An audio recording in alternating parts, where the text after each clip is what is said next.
exactly does China plan to begin its invasion of Taiwan? We hope you liked today's video and thank you for joining us, where we will have a conversation on a highly controversial subject. When exactly does China plan to begin its invasion of Taiwan? But before we get into that, make sure you have subscribed to my channel and clicked on the bell symbol so that you will be alerted every time I release a new video. If you like it, please give it a thumbs up and then forward it to all of your friends so they can see it too. Are military preparations being made in China? But now I'll pull back the curtain and take a look at what's actually going on within the Chinese Communist Party. Despite the fact that there has been a significant increase in the size of the military's troops, and that there have been high-level purges of senior generals, in today's day and age, you'll hear a lot of individuals suggesting that conflict with China is on the horizon. And there is some validity to the points made in that argument. The current leader of China, Xi Jinping, is in the midst of a crisis the likes of which he has never experienced before, even more contentious than the fight for power between communists and the previous leader of China, Jiang Zemin. There are indicators that China's economy may enter a recession in the near future. Exports in China have hit an all-time low, despite the fact that the country's economy depends on them to the tune of 1/5. The country's real estate market, which accounts for 1/3 of China's GDP, is also in freefall. And since the statistics of young people without jobs were so dismal, the government simply stopped publishing them. In addition, municipal governments are burdened by debts totaling tens of billions of dollars. And the guilt will fall squarely on Xi Jinping's shoulders, both from the general population of China and from competing members of the Chinese Communist Party. This is due to the fact that he has gained more personal authority than any other leader of the Chinese Communist Party since Mao. Therefore, why not begin a war? Wars are an excellent way to divert attention from the issues that plague a nation. A little bit of nationalism wouldn't hurt. Take control of Taiwan once again. What do you have to lose by trying? Now this is a real argument that a large number of individuals who are highly intelligent are making. This is the gist of it. We are aware that China is now engaged in the most significant expansion of its military capabilities since the end of World War II. The United States Navy has been surpassed in size by China's Navy. In addition to this, they are producing more ships at a quicker rate than the United States. While this is going on, Chinese patrols are expanding their range. There have even been combined military exercises with Russia, something that has never been done before in Japan's backyard. Not to mention the ongoing and ever-increasing level of abuse directed at Taiwan. China's goal is to develop an equally advanced military to that of the United States by the year 2027. Brainwashing of a severe and pervasive ideological nature begins at a young age for children and adolescents in China, trained to have a deep affection for the party and to be ready to fight, and even sacrifice oneself for it.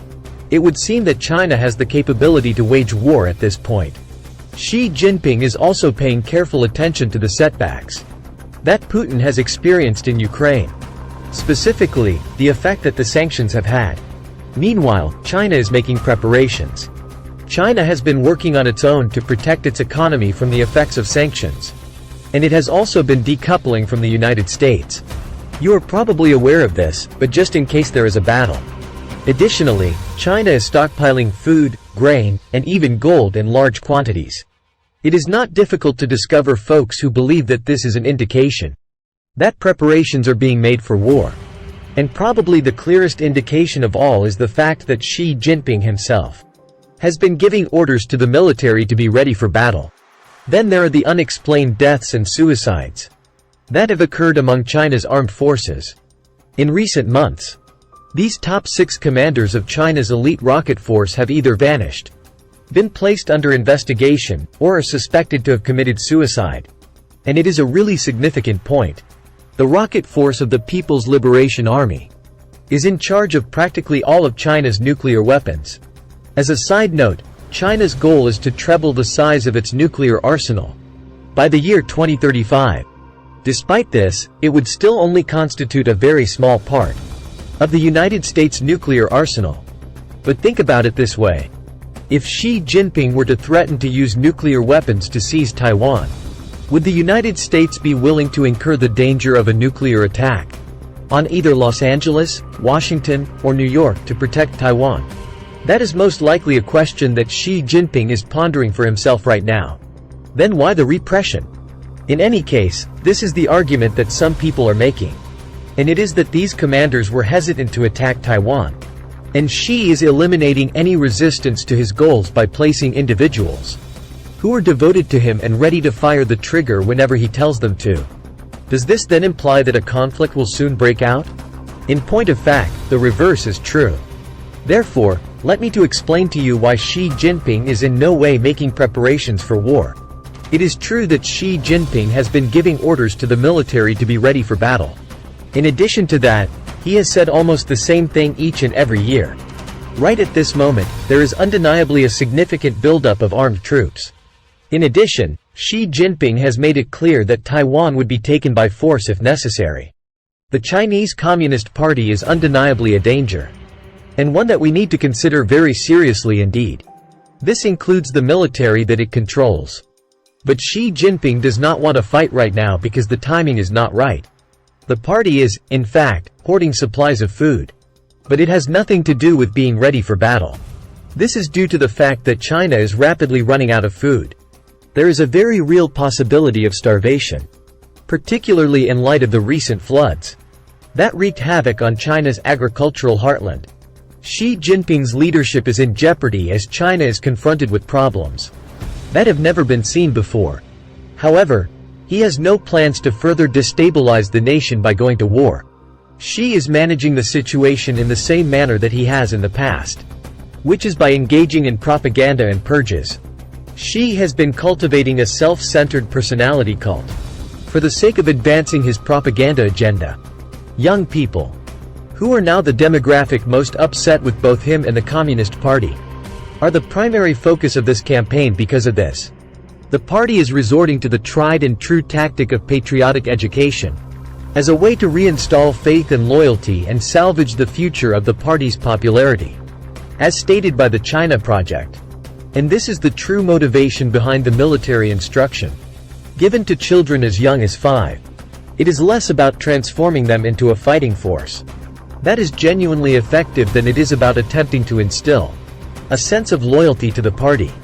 Because it is important to keep in mind that a people that is highly educated and well-equipped would provide China's unelected communist authorities with the greatest challenge in the world. There is a good reason why citizens of China are not permitted to possess firearms. In addition, the party invests a greater amount of money on its surveillance state and police force than it does in its military. The Chinese people have long been seen by the party as the greatest challenge it faces. As China's economy lurches closer and closer to recession, the propaganda is, unfortunately for President Xi, becoming less and less effective. The most important argument, though, for why Xi does not desire a conflict right now is as follows. It is related to the purges that took place. Xi is not removing officials who are telling him they do not want to invade Taiwan because of what they are saying him. Xi was believed to have had the support of the commanders and officials who were removed from their positions, as stated by the China risk consultant Sino Insider. As a result, this means that disloyalty and corruption are unlikely to have been major factors that led to the sidelining of these individuals. But why did Xi remove them from power?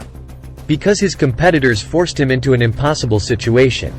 According to Sino Insider, Xi Jinping had the ability to take action against members of his own camp after receiving accusations that the acts of those individuals had endangered national security. Since the Xi leadership has placed an emphasis on national security as a top priority for a long time, Xi would be unable to avoid taking the charges seriously and initiating investigations against his own colleagues if he did so. The position held by Xi is deteriorating rather than improving. The support of the nation would not be strengthened by beginning a war. If he did this, he would be complicit in a coup against himself. In order to start a war, Xi will have to give a general or admiral control of all or the majority of the People's Liberation Army, said the source. That officer will instantly become the most powerful person in China, since he or she will then have the tools to take over China itself. and it will not take long for them to get to the top of the political hierarchy. In the event of a battle right now, Xi would be destroyed. In point of fact, it has a striking resemblance to an event that took place in ancient Rome. The Roman Empire struggled hard to maintain its hold over England. To maintain control over it would have needed a sizable military presence. Whoever was in command of the army also had the ability to launch an assault on Rome and ascend to the position of emperor. Before Rome came to the conclusion that maintaining its grip over England wasn't worth it, there were other unsuccessful coups that began in this manner. Xi is aware of the fact that he must have a strong military. But he is also aware of the fact that such power might be easily exploited against him. Xi is being more and more hemmed in by the walls. And it's possible that he doesn't have many choices left. Not to mention the fact that Taiwan is taking a lot of steps to make it almost hard for China to invade. When Russia invaded Ukraine, it caused a disruption in the supply chain on a scale that I could never have anticipated. Do you have any idea how severely the supply chain would be impacted if this happened? What would happen if China conquered Taiwan? That is an excellent topic. And it links into the same debates about China conquering Taiwan that this episode was about. The semiconductors that Taiwan produces are often considered to be among the most technologically sophisticated in the world. Taiwanese semiconductors are essential to the functioning of the whole contemporary world. China has a need for such, particularly in light of the fact that the United States continues to restrict China's access. Consequently, many people believe that China would invade Taiwan in order to seize control of the semiconductor plants there. Nevertheless, getting control of these industries is not the same as acquiring land. These technical marvels are very sensitive and finely tuned to perfection. The construction of a semiconductor plant may actually cost upwards of $20 billion. In addition, all of the cutting-edge machinery and the technical expertise required to actually manufacture the chips themselves are included in the package. If China were to invade, these industries would be the only ones to suffer damage as a result of the conflict, and there was no way to reconstruct them. If China were to invade Taiwan, it would not imply that China would get chips. Rather, it would mean that no one would receive chips, and it would have a catastrophic effect on the whole globe. It would not be simple for any nation, not for the United States, to construct the kinds of plants and acquire the knowledge that are necessary to revive the sector. It's possible that we'll be microchipped and sent back in time to the Stone Period. Therefore, whatever else it may be, there is simply one more reason why Xi Jinping is not going to immediately attack Taiwan. The video will resume in a few days. I appreciate you taking the time to watch, and I'll see you in the future video. If you enjoyed watching this video, please consider subscribing to the channel, showing it to your friends, and giving it a like. I would want to take a moment to convey my thanks to all of the customers who have shown their support and commented on how much they like watching this video. The fact that you continue to watch is very much appreciated. I hope you enjoy the rest of your day. Bye and have a nice day.